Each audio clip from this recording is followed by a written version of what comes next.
اس کے ساتھ ہی میں یاد دہانی کرا دوں کہ آج ہمارا جو موضوع ہے وہ ہے اردو میں جاسوسی ناول کی تاریخ اور تجزیہ، اور ہماری کلیدی مقرر ہے محترمہ ڈاکٹر شبنم امان صاحبہ، اور میں سب سے پہلے ان سے گزارش کروں گا کہ وہ اپنا خطاب کریں۔ خطاب کے دوران تمام شرکاء سے گزارش ہے کہ اپنے آپ کو میوٹ کر لیں تاکہ کوئی ڈسٹربنس نہ ہو، خاص طور پر ریکارڈنگ میں پرابلم ہو جاتی ہے، آواز آتی ہے پیچھے بیک گراؤنڈ کی۔ اور جب محترمہ شبنم امان اپنا بیان ختم کر لیں گے تو پھر ہم باری باری اپنے اظہار خیال یا ان سے سوالات کریں گے۔ تو مزید کسی تاخیر کے میں گزارش کروں گا ڈاکٹر شبنم امان صاحبہ سے کہ اپنے خطاب کا آغاز کریں، اردو میں جاسوسی ناول کی تاریخ اور تجزیہ۔ شکریہ۔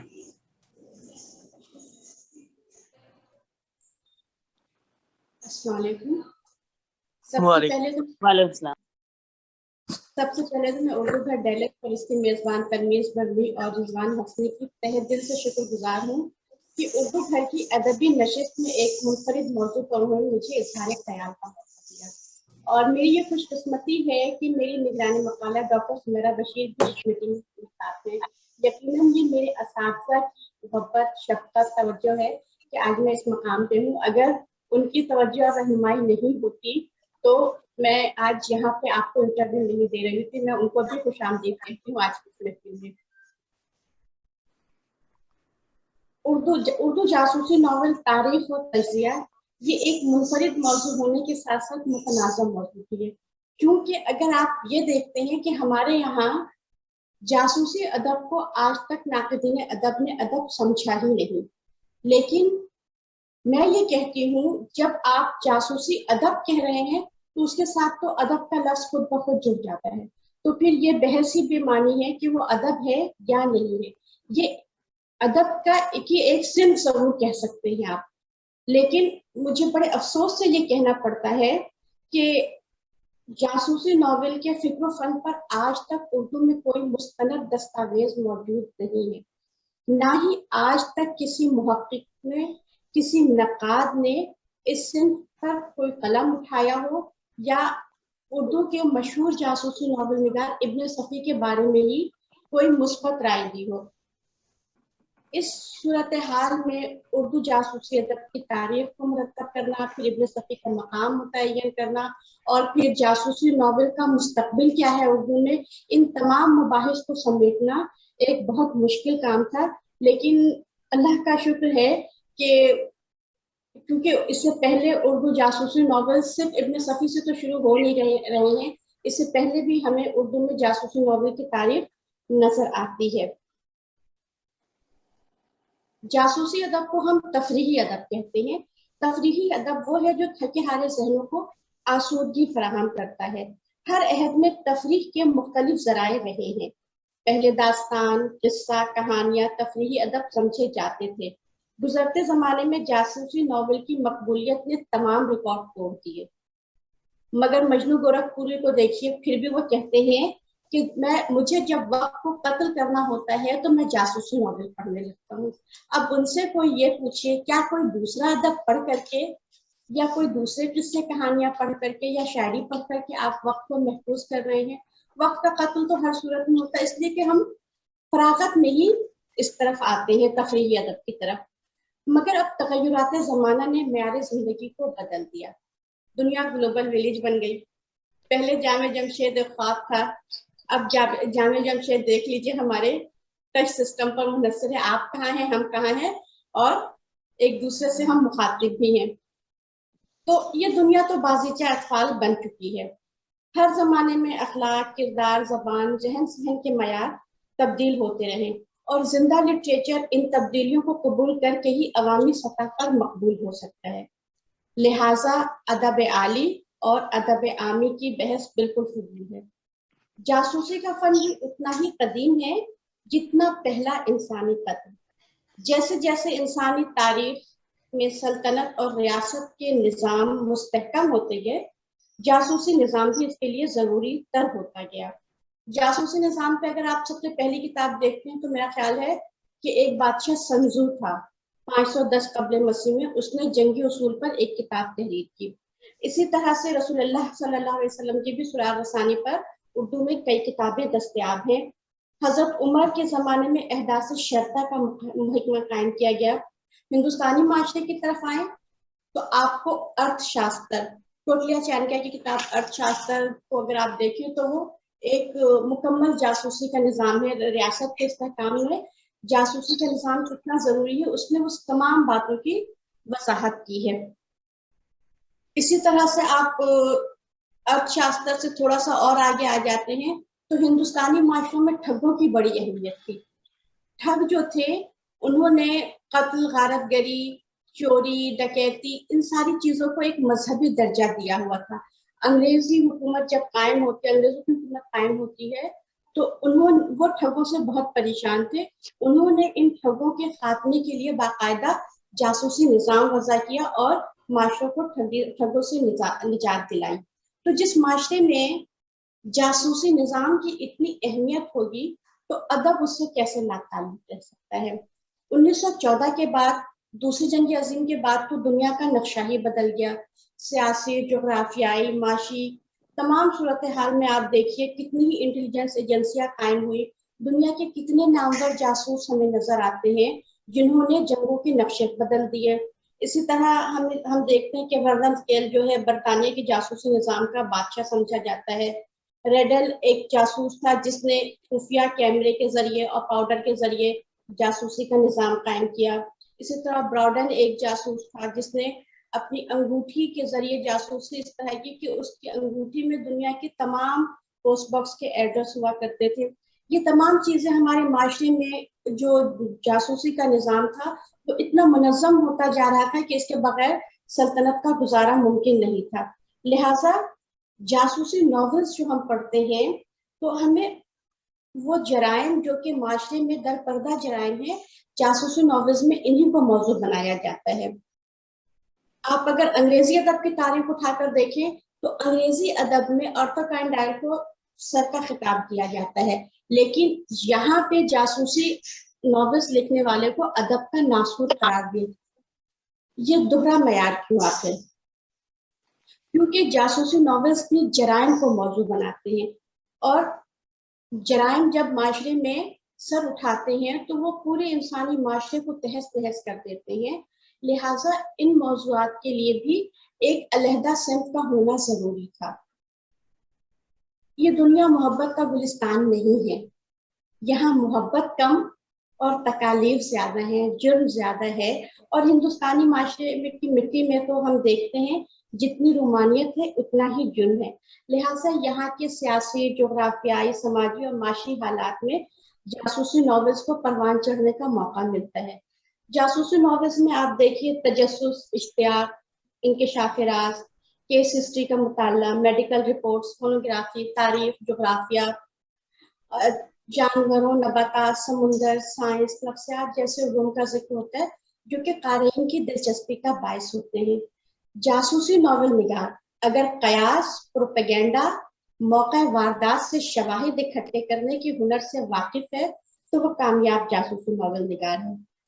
میری نظر میں جاسوسی ناولز کی اگر تعریف کوئی پوچھتا ہے کیا ہے تو میں یہ کہتی ہوں کہ جاسوسی ناول دراصل سپر ہیرو بمقابلہ سپر ولن ہے. اردو زبان کی تاریخ اٹھا کر دیکھ لیں، یہ رجحان آپ کو داستان، قصے، کہانیوں میں ہر جگہ نظر آتا ہے. ہمیں جاسوسی ناولز کی ابتدا اپنے داستانوں سے ملتی ہے. باغ و بہار میں آپ آزاد وقت کا قصہ دیکھ لیں، وہ تجسس اور سسپینس سے بھرپور ہے. بہزاد خان کا عزم ہمیں بعد میں فریدی کا عزم نظر آتا ہے. طوطا کہانی کا مہم جو جدید جاسوسی ناول کا بالے اور فریدی اور عمران کی صورت میں نظر آتا ہے. جاسوسی ناولوں پہ ہمیں طلسم ہوشبہ کے اثرات بہت گہرے نظر آتے ہیں. ایک وقت ایسا بھی آیا جب 1916 میں ظفر عمر نے نیلی چھتری نامی ایک ناول لکھا اور نیلی چھتری کا منظر عام پر آنا تھا کہ طلسم ہوشبہ پر وہ جادو چل گیا. اب لوگ طلسم ہوشبہ کو بھول گئے اور نیلی چھتری کو یاد کرنے لگے. مگر ہم یہ نہیں کہہ سکتے ہیں کہ ظفر عمر نے 1916 میں نیلی چھتری لکھا تھا. تو نیلی چھتری اردو جاسوسی ناولز کا آغاز ہرگز نہیں ہے. اس سے پہلے ہم دیکھتے ہیں سرشار کے فسانہ آزاد کے ہیرو ہمایوں کا دوبارہ زندہ ہونا جاسوسی ناول کا نقش اول ہے. اسی طرح افراسیاب کا گولہ ترن جدید ناولوں کا ٹائم بم ہمیں نظر آنے لگا.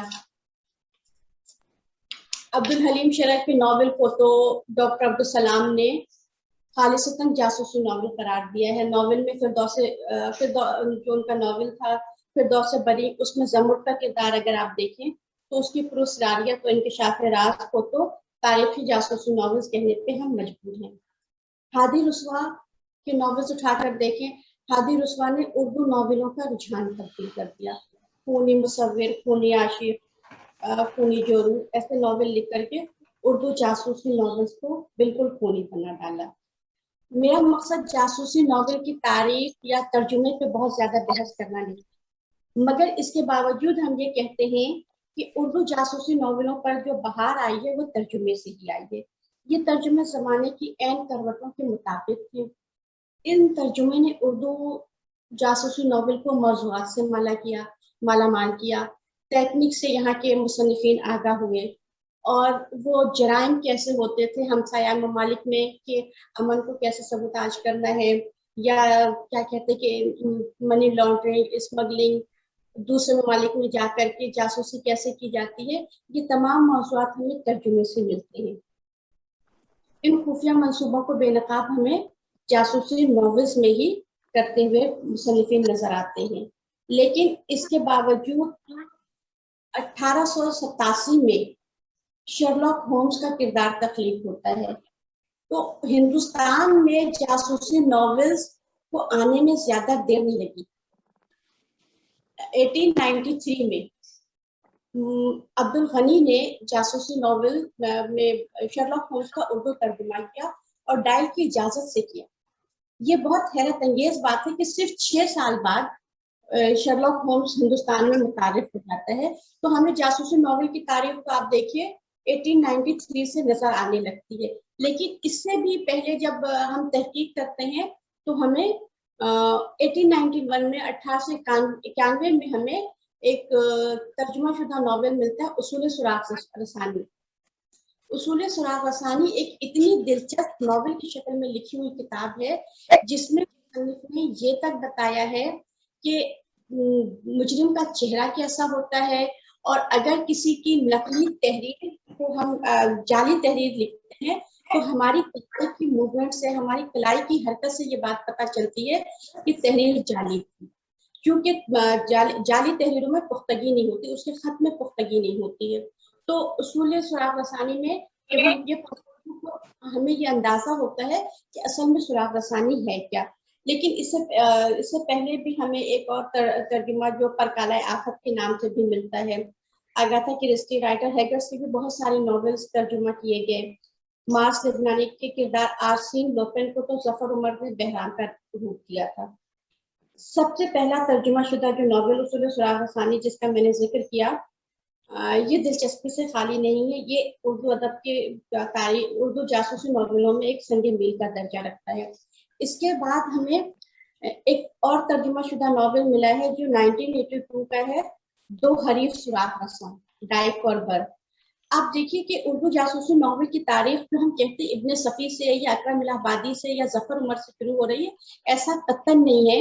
یعنی کہ یہ ابن صفی سے 60-70 سال پہلے سے ہمیں اس کے آثار نظر آنا شروع ہو گئے تھے. 1893 میں ایک ناول مسٹریز آف لاہور کے مصنف خوشباش کا دعویٰ ہے کہ یہ ان کا اپنا تبازات جاسوسی ناول ہے، اور بلکہ انہوں نے اس کے دیباچے میں یہ تک لکھا ہے کہ ہمارے آج کے مصنف جو ہیں رومانیت اور محبت کی کہانیاں اور جنسی کہانیاں لکھ کے نوجوانوں کے اخلاق کو خراب کر رہے ہیں، لہٰذا ضرورت ہے کہ اب انگریزی طرز پر سائنسی اور جاسوسی ناولز لکھے جائیں. لیکن اردو کا اگر سب سے پہلا تبازات جاسوسی ناول نگار کہا جاتا ہے تو میری تحقیق کے مطابق، بلکہ میری تحقیق سے پہلے فاروق احمد جو ہیں اٹلانٹس پبلیکیشن کے وہ ہیں رہنما، تو انہوں نے ایک ناول شاہین چور کا بھی ذکر کیا ہے کہ یہ سب سے پہلا تبازات جاسوسی ناول نگار ہے. اور انہوں نے جو اپنا کردار متعارف کروایا تھا وہ خان احمد حسین کا ہے، جو محمود کو ہم اردو کا سب سے پہلا سراغ رسا کہتے ہیں. اسی طرح خان احمد حسین کے بعد ہمیں بہت سے جاسوسی ناول نگار ملتے ہیں. حافظ تسکین آبادی, ابوالبرکات شہنشاہ, عشرت نجیب آبادی, حکیم مظفر دہلوی, جی پی بھٹناگر, وحید الحق, بہت سارے نام ہیں. لیکن اردو جاسوسی ناول کا رجحان ساز دور کسے کہتے ہیں آپ؟ اگر آپ پھر نے فیروز الدین مراد کے ترجمے پڑھے, انہوں نے یادگار شرلاک ہومز کا ترجمہ کیا. یادگار شرلاک ہومز کا ترجمہ وہ ترجمہ تھا جس نے پورے ہندوستان میں شرلاک ہومز کو متعارف کروایا. ڈائل کا اس سے بہتر ترجمہ آج تک اردو زبان میں نہیں کیا گیا. اسی کے ساتھ ساتھ ہمیں 1921 میں اکرم الہ آبادی, جو کہ ابن صفی کے ہم عصر تھے, ان کا بھی نام ملتا ہے. اظہار اثر ہیں, مسعود جاوید ہیں, عارف مارحروی ہیں. یہ ان سب نے اردو, تیرتھ رام فیروزی کا ایک بہت بڑا نام ہے جنہوں نے بے شمار ترجمے کیے. ان ترجموں نے اردو میں قارئین کی ذہن سازی کی اور ان کو ذہنی طور سے اس بات کی طرف راغب وہ جاسوسی ناولز کو پسند کرنے لگے. لہٰذا اب یہاں کے مصنفین نے یہ سوچا کہ انہیں باقاعدہ تبازات جاسوسی ناولز لکھنا چاہیے تیرتھ رام فیروزی کی جاسوسی ناولز کے ترجمے کے بعد. مگر اب آپ, چونکہ میں نے یہ مختصر تاریخ بیان کی ہے, ظاہر سی بات ہے کیونکہ اتنا وقت نہیں ہے کہ ہم اس تمام تاریخ کو مفصل بیان کر سکیں.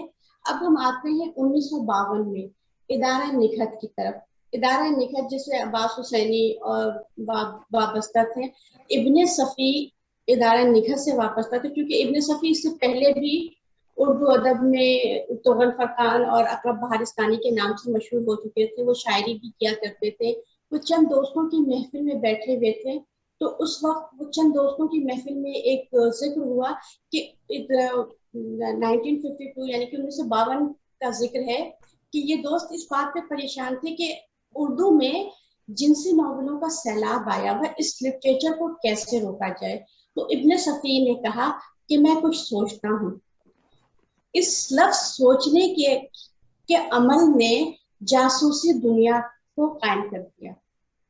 اب ابن صفی کے چند دوست مل کر کے یہ سوچتے تھے کہ اس لٹریچر کے سیلاب کو کیسے روکا جائے.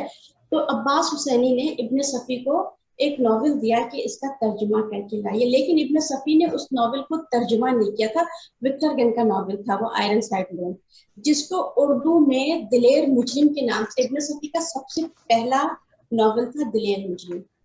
بظاہر تعریف سے یہ ثابت ہوتا ہے کہ یہ ناول ترجمہ شدہ تھا, لیکن ابن صفی کی تخلیقی صلاحیت نے اسے ترجمے سے ہٹا کر تباسات بنا دیا. گویا کہ دلیر مجرم کی اہمیت وہی ہے جو اردو داستان میں باہو بہار کی ہے. اب جاسوسی دنیا کے ابن صفی نے 126 ناول اور عمران سیریز کے 120 ناول لکھے. یہ حقیقتاً ابن صفی نے کرائم لٹریچر کے اصولوں پر یہ ناول لکھے تھے. اب کرائم لٹریچر کے اصول آج تک ہمارے اردو جاسوسی ناولز میں متعین نہیں تھے کہ جاسوسی ناولز کس ٹیکنیک پہ لکھی جانی چاہیے. ابن صفی ایک پڑھے لکھے شخص تھے, کثیر المطالعہ شخص تھے. دنیا کے لٹریچر پر ان کی گہری نظر تھی, لہٰذا انہوں نے بغیر کسی اصول کے نہیں لکھا.